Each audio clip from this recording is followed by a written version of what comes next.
So, hello and welcome back to Let's Play ZAGS sequel. Um, I apologize for my bad English. As I've said already, I'm not a native English speaker, but I've decided to make it in English, as me doing that in German, well, not a lot of people were interested, and I think that more people are interested when you do such a Let's Play in German. I will keep most of my other Let's Plays in German just because I'd like to present even English language games to people who only speak German or are not that good at English, so that they get an insight of what interesting games are, let's say, on the market in quotation marks. But now let's just start with the game. We've had that already. Like what? He shrugs again. Who knows? Does that mean if I go tell him go screw himself and his closed speech, he'll react well to that? Adam stops eating and looks at me. Dude. Seriously, do you want me to go chew out Steve again? I have pretty much nothing to lose now. No, I don't know. You know, Chris told me once that when he was worried about coming out, that he talked to James, and that really helped. I think back to last semester when James gave me his screen name and told me to message him if I needed to talk. I'm always happy to listen, dude, but if you need someone with a little more knowledge about your situation, maybe it'd be good to talk to him. Maybe. I'll leave you to that and maybe come find you for lunch? Yeah. Thanks, Chico, for all of this. He shakes his head but gives me a hug. You're going to be okay, dude. Steve is just an asshole. Well, I've tried to avoid words like that, but if the game says it, I can only agree. He heads out while I open the instant messaging program. James, fortunately, appears to be online. My hand shakes as I click on James' screen name and type into the window that appears. Hey, it's Carlos. Hey. Sorry for taking so long to message you, and I always find the screen name Carlos123 very stupid. It's okay. I guess I just need some advice about coming out and everything. Want to talk? Isn't that what we're doing? In Q&A now, not alone. Can meet somewhere else. I look around, unsure whether it's a good idea to invite him over to the house. So let's do the student center. How about the student center? In the atrium with the chairs. Okay. At least this will be more neutral ground. Not sure I could do the Q&A again, at least not yet, and it wouldn't be fair to ask him to come to me. I get dressed and head out. I find an empty table in the atrium, which is fortunately not too busy. James shows up a few moments later. He's still really attractive. I don't think so.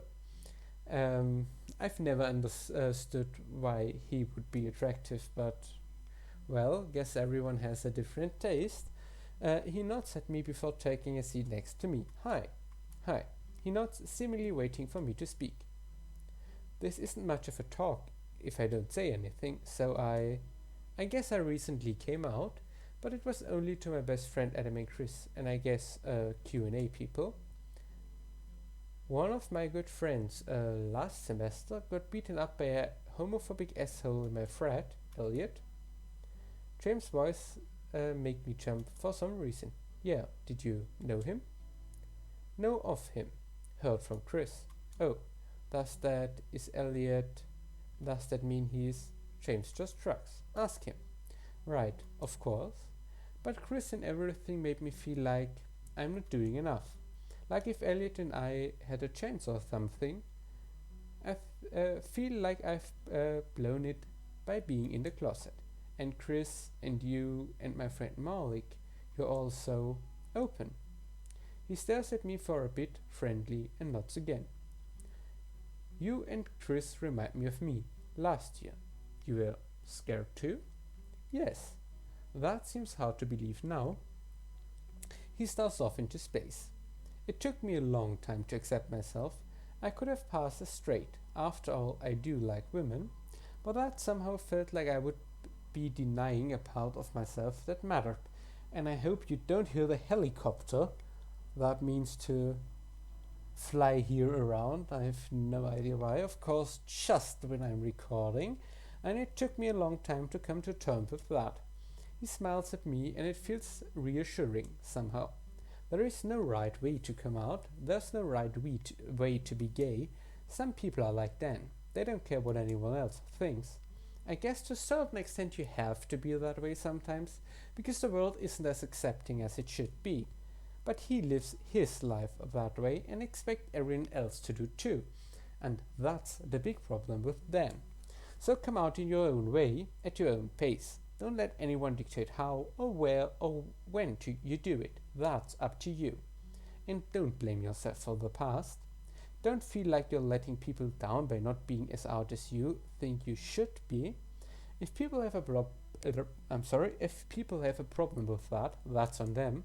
And I'm sorry about Elliot. My parents wouldn't approve. That makes it harder. You said you know Malik. I would not have made the decision he did in his position. I'm glad he did the right thing for him and he made it work. But it could have ended badly, and in my opinion, it almost every time it ends badly. So if you have a decision coming, for example, if you should out yourself or not, think about that very carefully. And if you depended on your parents of something, then maybe don't come out until you have enough money and all to be on your own, so you don't risk anything. Just like others shouldn't dictate you when you come out, there's no shame in remaining closeted, including to family. Sometimes physical and financial well-being are more important. Well, I just could have played here and let James say what I've said to you earlier, but it's correct, of course. He shrugs. Not a good situation, though. Sorry you're in it. I nodded, started my hands. Thanks. But sometimes family surprises you. Not that you should take a risk if you're not sure. An image of Elliot's parents looking at me and Adam disapprovingly I'm sorry, today I don't know what's the problem. Flashes into my head and I shudder involuntarily. I don't think that would happen in my case, but it's nice to think about. In time they will understand. I hope so. And you have friends here who support you? Yeah. We sit there for a bit in silence. I'm not sure what else to say, but James doesn't seem like he has anything else for the moment. Thank you. You're welcome. Always happy to talk. Hope this helped. Should go. But Q&A Saturday morning if you want. He heads back to the Q&A room and I watch him go. Actually, that really did help me feel better about myself. I spent the rest of the morning watching random videos on my computer and head to Chris and Adam's room at lunchtime. I knock on the door and it opens a few seconds later. Hi. Chris steps aside and I walk into the room. No Adam? He's showering. Almost on cue, Adam walks in. Oh, hey dude, sorry to keep you waiting. I literally just got there, so you didn't really. Adam pulls on a pair of underwear and dries his hair with the towel. I try my best not to stare. Were you having lunch with James today, Chris? Oh, something came up, so we're doing that tomorrow instead, between classes. For some reason, I feel that unwelcome sense of jealousy bubbling up inside me again. Adam pulls on some clothes and throws his towel over a chair. Want to join us for lunch instead? Sure. What were you thinking? Are you and James dating? Why are you asking that? The words are out before I know what I'm doing and I freeze. Oh shit. No, we're just friends. I can't help but feel like there's an unspoken why at the end of his response. I think I forgot something in the bathroom. I'll be back. Adam, being as perfect as he is, he leaves, shutting the door behind him, and I try to look anywhere but at Chris. My throat is suddenly dry and my heart is beating way too fast. I I kind of like you, and I've never done this before, so I don't. I'm sorry. He moves closer to me and waits for me to look up at him. I never thought you were interested in me. Dude, how could someone not like you? You're responsible, kind, caring, cute. He blushes at this, and it just makes him even more adorable. I just figured you were more into fun people. Dude, you are fun. I like you too. It's relieving and terrifying, but I can't stop looking at him anyway. Dude, I'm going to kiss you now. He nods and I wrap my arms around his back and pull him close to me. It's slow and passionate and amazing. We break and he shifts in a way I recognize too well, my own erection suddenly incredibly uncomfortable in my pants. That was nice. That's an understatement. He moves in again and it's a bit more needy this time. I pull away, part of me wanting to go much further now, but more of me feeling like I want to make sure I do things right this time.